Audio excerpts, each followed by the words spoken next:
Guys, we have a very special vlogcast today. Today I'm in Delray Beach, Florida with my good friend Ben. Ben, how are you doing? I'm amazing. He has good energy today too. Okay, I've been podcasting a lot. I've been doing a lot of Yeah. day in the life, so I'm trying to copy you. Okay. I wanted to do a special show with you because I know you're open to sharing stuff that will help people that want to sell a car, people that are in the industry, Okay. and also business owners, just to get a good idea of how you set up your workspace. Yeah. Can we do a little mini tour? I can ask you Yeah. questions as we go. Absolutely. Let's do it. Okay. So guys, this is Cash Now Auto, Yeah. Motor Cars Palm Beach.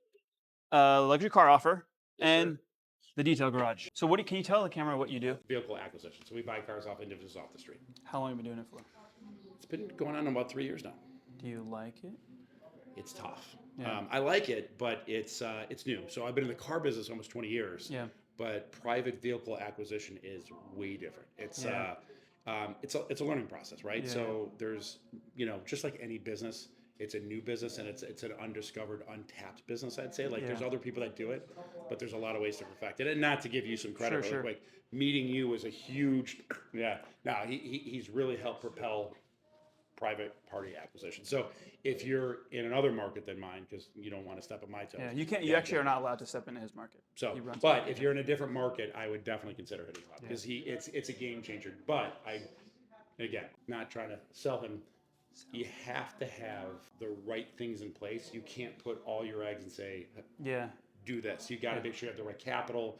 You have to make sure that you're willing to give it time. It's not an instantaneous money thing Yeah. at that point. You got to give it 6 months, 8 months, actually like a year to start seeing the results. So if you're willing to give it the time, you're willing to put up the right amount of money to do it, the reward is And huge. if you're already spending money, one of the reasons like Ben's an easier client for us is he already knows that advertising works. You are already spending, so other accounts are like, let's try this out. This is not a try out thing. The dealers that try it out, they end up failing. Could you comment on why majority of dealers fail when it comes to acquisition? I'll make a statement, but it's acquisition. It's all business. It's people, right? If you don't staff and you don't put the right people in the right position, you're going to fail. So if you take, for instance, and I'm being a little exaggeratory here, you take the service manager and you tell them to go acquire cars, it's not going to do a good job. But no differently, if you just tell a used car manager, hey, we're going to acquire cars and we're going to buy them off the street, it's a completely different buying process. Yeah. And no disrespect to those guys because they're great in their own fields. They need to be trained how to do private party acquisition. Yeah, and the only reason I bring that up is we're trying to raise the industry. Like, if we have better people buying cars, it actually gives you a better. If you want to buy a car in Indiana or then you're working with better dealers that know how to buy cars. They're not just giving you this random. We can make more relationships with everybody. We all buy more cars. Yeah, no, I agree. There's a lot of synergies that can happen between different dealership groups. One of the things that say is there's a lot of fish in the sea, right? Yeah. But if the right people get together and the right people do business together, you'll be 100%. Yeah. Can you tell us a little bit about your operation, how you have set up? Like, I know you have a front desk. You have. I know everybody here. Give us like a little idea of how this So works. we here. have a front desk. You got Lisa at the front desk. She's amazing. She's the face of the company. Yeah. Here, I didn't design this place. If I were to redo it, I would have designed it differently. One of the problems for our area here in Delray Beach, Florida, is property is skyrocketed after COVID. So just finding a place that'll allow you to do this type of work. So anyone that's looking to open a place, you got to make sure your zoning requirements meet. Yeah. So It doesn't look like a dealership from No, outside. it doesn't. So it's really cool. So it lends itself for us to be able to do reconditioning and do things that other places can't do. So you said, so we got Lisa here, you got Jason in here. He's one of our He loves being in camera. He loves being on camera. You say hi. This is for our Jason, vlog. just a quick hey. way. Yeah. So let's just. So I like to have private offices. I like to have the private offices just because it's a little bit more private when if you do decide to come in here and you want to negotiate a deal, you have a little more private space. We got a nice little couch, lounge area, TV. Customers will come here. Yeah, come here, relax. What will be the process? They come, you have either Jason, Steve, or even you. Go out and propose. Sometimes they'll do the appraisal with you, or sometimes they'll just chill. Yeah, exactly. Yeah, you can chill. You don't have to sit there. The process is really quick. It's like a 15-minute deal. We're just checking and make sure there's no major undescribed issues with the car. And then we come in here, we present your offer, and you would do it in one of these offices. By the way, let's get Steve on camera, because if we don't get Steve on camera, he's not going to follow our page. Guys, this is Steve. Steve's been... How'd you meet Steve? Please tell us. The true story or The true story. Ever let us sit on camera? It's a good one, right? No, I caught him running across the street in his underwear. And I was like, holy cow, this guy must be on something. So I was like, look, I called the cops. And I felt bad that the cops got called on him. Do you want a job? No. And as he was getting handcuffed to the cop car, I said, when you get out, I'll get you a job. And he showed up. So, Okay. so So this is why you don't put Steve on camera, by the way. I know your business well, where you do wholesale and you do retail. Yeah. You are a car guy. Can you talk to us about, so while we talked about what you acquire when it comes to, majority of this is wholesale, but also here you're retailing cars. Yeah, well, we're retailing cars. Everything inside here we keep for retail. What do you got going on here? Here, it's stuff that I'm either passionate about or I know it's super clean. Here, one of the things I love doing is sleeping.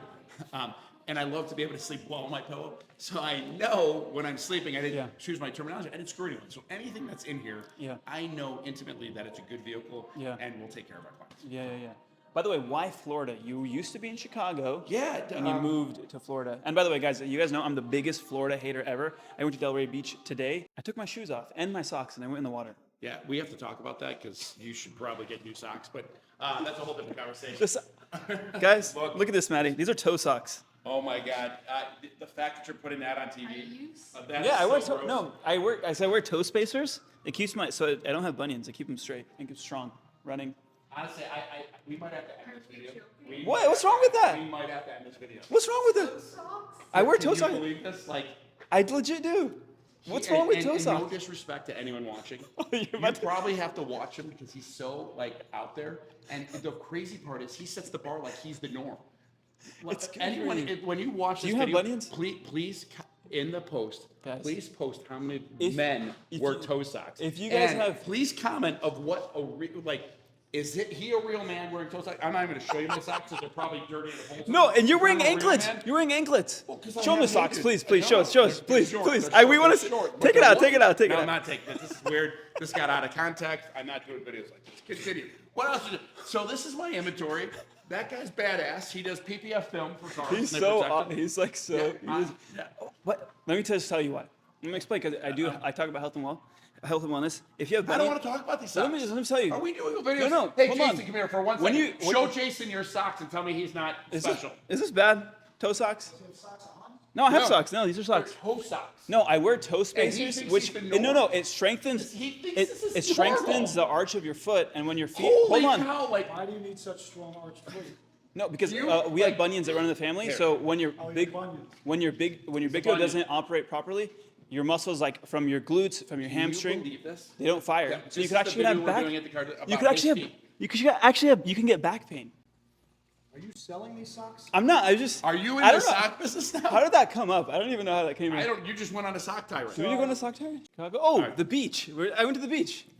Oh, and you blame me for having ADD. That was really good, by the way. Yeah.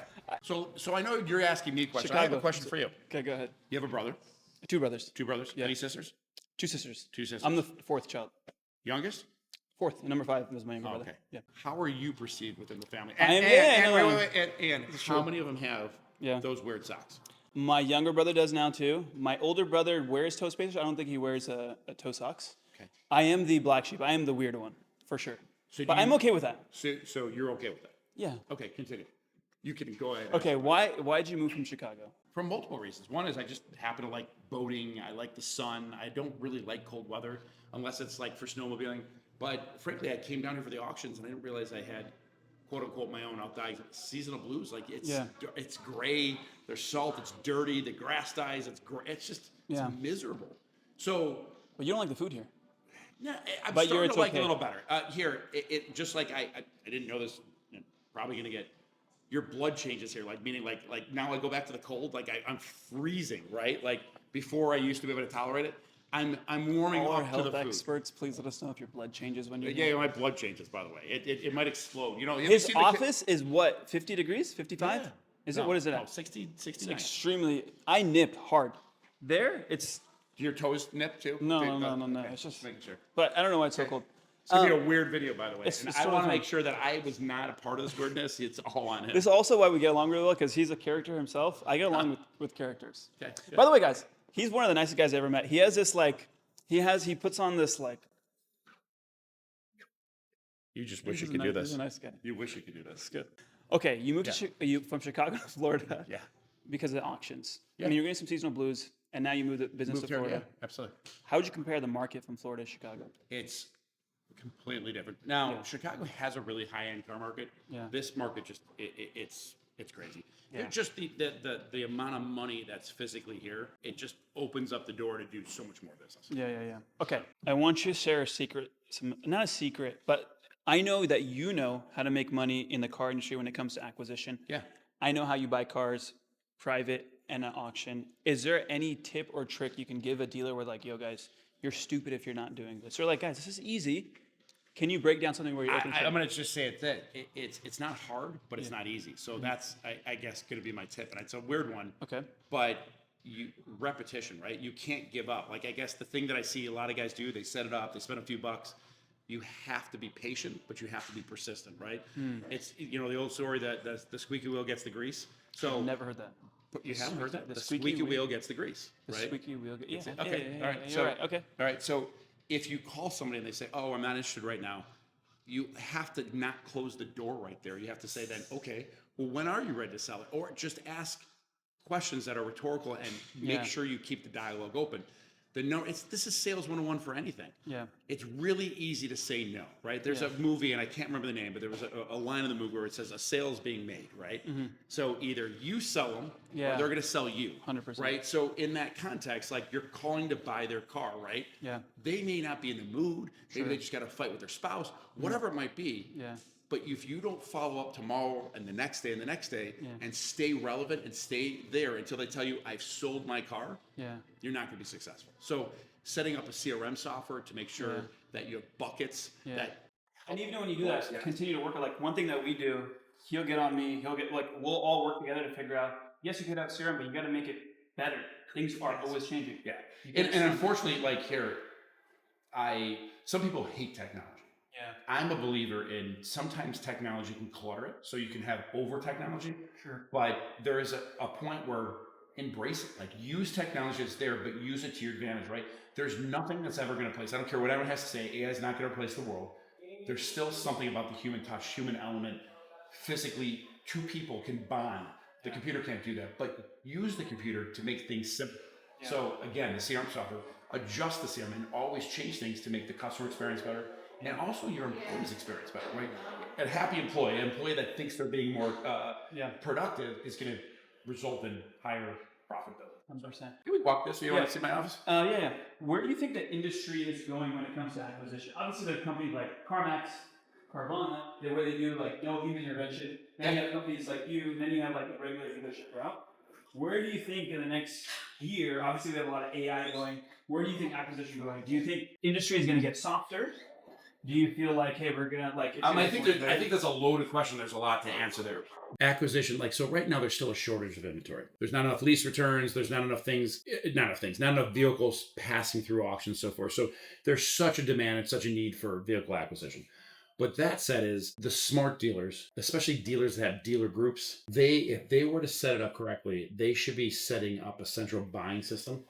Appraisals should happen. So for instance, if you have 10, 15, 20 deals, whatever it might be, you should have this central buying team that is responsible for all the buying, right? One of the worst things you can do as a new car franchise store is not put enough money in the trade, right? So there's no such thing as, pulling the wool over somebody's eyes, taking advantage. I mean, you could try, but it's proven time and time again. It's not me. You'll fail doing that. Why? Because if they catch you, it's bad publicity. But morally, it's wrong. But again, forget all the moral. Forget that. You're likely, because of the sophistication of the individual, they go online. They know what their car's worth. It's telling them what their car's worth. So if you undervalue it, they're just going to go to the competing store and they're going to get the right value. So you might as well start building confidence when you're at least getting a trade-in or buying private. Put the right number, put strong money right away and make that a consistent part of your buying procedure. Yeah. You're going to be more successful. Does that make sense? It does. That being said, let's say now we get people that are acquiring better. Yeah. What does that happen to the industry? Well, I think are you going to make more money, less money?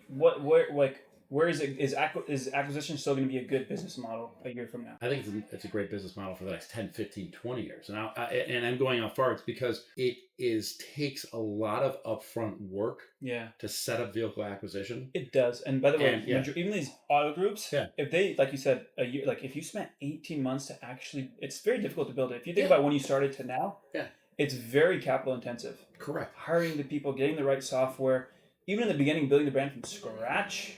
You know how many dealer groups I can go into right now, and if I told them that this used to be like a swear word. Yeah. Wholesale profit. Yeah. That's a swear word. Like how you're going to make money on wholesale. Part of your disposition of that vehicle should be wholesale, right? So vehicle comes through, you're a BMW store, it's a Mercedes, you want to keep it, it's good for used car, it might be a BMW, but you get a Kia and it doesn't fit whatever bucket or model you think. Yeah. So most dealers, and I'm going to say most because they do it, they take that Kia, right? And they go, oh, well, it's not for us. Yeah. They give a low number. Yeah. They insult the person. Yeah. They may lose it when they could have easily taken that Kia, use sophisticated software that's out there. Sure. It's actually not even sophisticated. It's really simple. Gives you a value, and then put it in the wholesale bucket. But you're still giving fair value. You're still earning that deal, and it's just so you ask how long did it last? If I had a crystal ball, I'd be really rich. But I've gone, I've spoken, and I've been on panels for stuff. People listen, they think they're going to do it, but they're not really willing to put in what it takes to be successful. So that's why I challenge you, and that's why you and your business, and I'm very fortunate to have met you and work with you, and your creativity, your excitement, your energy, all that, you have such a cohesive package. Yeah. The issue is getting that dealer to understand that. Yeah. So, and some people won't ever, which is why people like. And that's why I said, like, I think I'm fortunate. Yeah. I've said this time and time again. I shouldn't be in business, so I'm going to retract it. I shouldn't be in business in the next 3 years. The manufacturing dealer should be doing a better job, and I shouldn't. People shouldn't need a resource like me, right? Like if you were Ford, your Chevy, your BMW store, you're the local hometown dealer. You're at the forefront of where people think they should sell a car to, but you just don't give them the right value, or you don't respect their time, or you don't make it an easy process, or you say, "Oh, our comptroller will print the check, but it's going to take 10 days for you to get a check." Yeah. You just make it too difficult. You need to have your dealership as one and a buying entity as a separate entity, and you can mainstream it, and you can be very successful and make money. Look, small individual 100+ car a month, and we're profitable. We make money, and we're continuing to grow. Yeah. But it took capital. It took meeting a guy like you, and it took, how many years have you been in business now? Not just for acquisition, but how long have you been a business owner? Well, it's just a business owner. I've owned business since the early 2000s. So that's 25. Yeah, about 25 years. Yeah. Do you have any advice to either upcoming business owners or people who are in business where, you've been in a different industry, same industry but different niche within the industry? Yeah. Right. You've had failures. You've lost money. You've made money. Yeah. What is like a consistent skill or mindset you have when it comes to business that has kept you open? Here, I don't even know if I'm answering your question correctly, but I'll just say this. I know it's said over and over, right? You have to believe in yourself, number one. Okay? That's huge. If you don't believe in yourself, then you're just wasting everyone's time. Yeah. Believe in yourself. And number two is, I know it's said all the time, you can't see you're not going to fail. So if you know when you do something in business, at some point you're going to fail. It's how you deal with that failure, right? So, and to dissect it is like, I might try something, right? Yeah. It's putting a failure point. How long am I going to allow something to continue before I make a corrective action, right? So what I'm getting at is, you may have a service department that's losing you money. Yeah. But you're profitable, and and this is totally fictitious, making it up. Yeah. Business owners tend to not want to deal with the problem at hand, and they continue perpetuating that problem. It's very important to identify where your weakness is, where you're failing, realize inside, I'm failing at that, and figure out how to fix it. Does that make any sense? Yeah, it does. That's really good. That's really good. And I think that's the number one thing is, you have to run on all cylinders. Yeah. You have to make sure you're watching all processes of your business. Yeah. And when you have a failure point, you don't have to reflect on it as your failure. You just have to fix the fail. Yeah. Does that? Okay. I have not a personal question. I will not date you. One skill I think you're really, really good at is I think you're a really good negotiator. Okay. How did you become a good negotiator? And do you have any advice on how you can become a better negotiator? I had a horrible, horrible upbringing, and I had to negotiate to, I think it can be taught. They say it can't be taught. But you have a style, like sometimes, I'll be honest, the first time I negotiate with you, I was scared of you. I don't think you did it on purpose, or maybe, is there sometimes where like, hey, you know what? I have control of this conversation. I can make it go this way or that way. Is there any like mindset or something? This isn't trade secrets. That's a great question. I actually sometimes ask myself if I do it. When I think too much, this is really screwed up. Like, I'm a horrible golfer. Sure. But like when I swing a driver and I think about it, I screw up, right? Like, but when I just let my brain do it. So when it comes to negotiating, it's so ingrained in me that I almost do it subconsciously. And I know it sounds crazy, but like, I don't even realize, but I know what end game I want. So I think maybe that's it. So like, for instance, like I'm negotiating a contract that's 10 grand. I want it to be 5 grand, right? This is real life where we had a 23 grand contract and we got down to 13. Yeah. And like literally, I remember during it, they were like, well, actually, it almost felt like they were wrong and you were right. Well, you have to sometimes, and again, there's different. I wish I can tell you, but it's so ingrained in me now, and it's not something that I don't want to teach people. It's something, you know. Sometimes it's just I'm just that bullheaded though that like my max in my brain is 12 grand, so it doesn't matter what you say. Like you're thinking you're dealing with rational with me, and I don't want to call myself irrational, but I may be like, no, 12 grand is the number I want to pay, and I'm just not going to go any higher. Are you thinking like, is in your head like, oh, well, I might lose this deal? Is that you ever think, or you're just because like, one of the things I've learned in life, it's the same thing. Maybe this is the recipe. Maybe you just figured it out, right? How do you lose? You can always go back to the company like, all right, just kidding. All right, I'm going to 15. But if you, I'll tell you what it got me. So when I was first negotiating with you, I was like, oh, I'm gonna lose this guy. That's what, like, within the first 30 seconds, I was like, ah. I think the number one thing you didn't do, and you had a newer business, right? It's still newer, and you're driving, is you have to put value on yourself. What is your bottom line? Like, you didn't have this number in your head. You just assumed I was going to take the number. So anytime you assume something, I was extremely confident, but you were a completely different level. You were even like 100x, and I was like, dude, there's no way it's like a brick wall. I was like, and clarify to the viewers, it's not like you met me and I was a big guy and you were saying you're like, no, but I'm just saying because you're so like, I'm saying that I felt like you had the power in that negotiation. Yeah, I don't know if that answers your question. Yeah, kind of that. Yeah. It's all subconscious right now. I've been buying and selling. So, well, some people left high school early to go work at a gas station or whatever. I was buying and I was selling computer components. Yeah. God, I had a deep voice. Telling the people I'm selling to, I'm putting my kids through college. I was 16, so I have lots of years of experience. Yeah, it's hard. I've also dealt with rejection, right? Like I've been. I guess I should say I've been dealt with obstacles my whole life of just whatever it might be, and I've just pushed through them. And I don't take no for an answer. Like I don't know. Like if you don't tell me what I want to hear, maybe that's bad, right? Sure. Like I will find a way to make it happen. Yeah. I would say now working with you, I'm also not like what I thought in my head where I was like, oh, I'm kind of afraid of this guy. I'm not afraid of you anymore. That was more. You are totally afraid. If we arm wrestle right now, you think you win? No. Okay. No. Right.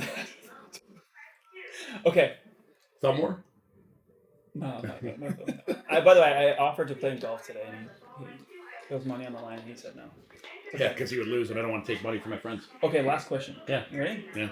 We usually end all the vlogcasts with a question. Okay. And you have to answer the question truthfully. Okay? And any way you want. So. Any way I want, but it's had to be truthful. It has to be truthful. Okay. So we have this phrase that says, you saw my hat that says doing, and you're like, oh, what are you doing? You seen that hat that I wear? Yeah, kind of vaguely, but yeah, I don't remember. Okay, anyways. But the phrase is, do something today that your future self will thank you for. What's something someone could do? It could be like dealership related. It could be health related, business related. What's something somebody could do today? If they look back 5 years, 10 years from now, they'll be like, man, I'm so happy I started doing that one thing. Take time for yourself. Explain. Tell us what that means. Meaning is you can't always work in a business. You work on a business, but sometimes is inner peace and being able to do something different. So for instance, like joking aside, golf, right? Yeah. Started taking this up. It's my time where I may find a different activity. Maybe it's going out on a boat, but everyone tells you watch these, TikToker and these people that talk about, you got to work 24/7 or, Trump's like that. You have to turn it off sometimes too, because the only way you can regenerate your body and rethink and really be whole with your inner self, not to sound weird, is to do something for yourself.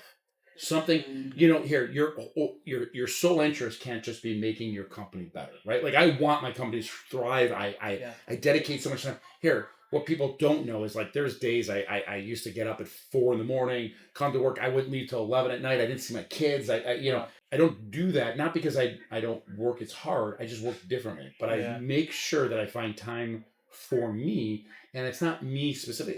It's me to reflect. Like if I'm out on a golf course, if I'm out on a boat, and I think not to really get deep in this, sometimes people take that time and they do destructive things. Sure. So just make sure it's positive. I know it sounds crazy, and I can't believe I'm admitting this on camera at 40 years old. I just started reading books. Like, what are you reading? but in general, right? Like, some people drink too much. Some people look for other vices, and I've made those mistakes too. Where you go up. Yeah. You need to take that time. That time that I'm telling you for yourself, it's for you, and it's to do something constructive outside of your business. That's deep. Yeah, there you go, bro. It's good. That said, I have to go for a golf lesson. We're good, guys. This is Ben. You guys can find him, Ben Ripstein, on Instagram, TikTok, YouTube, LinkedIn, Facebook. Luxury car offer where they purchase Highline Exotic, cash on auto where they buy everything. You can even put in your Highline Exotic there. They also retail cars under Motor Cars Palm Beach. If you want to get your car detailed in Delray, the Detail Garage. You got it, right? Man, that's the vlog, guys. You do commercials, bro.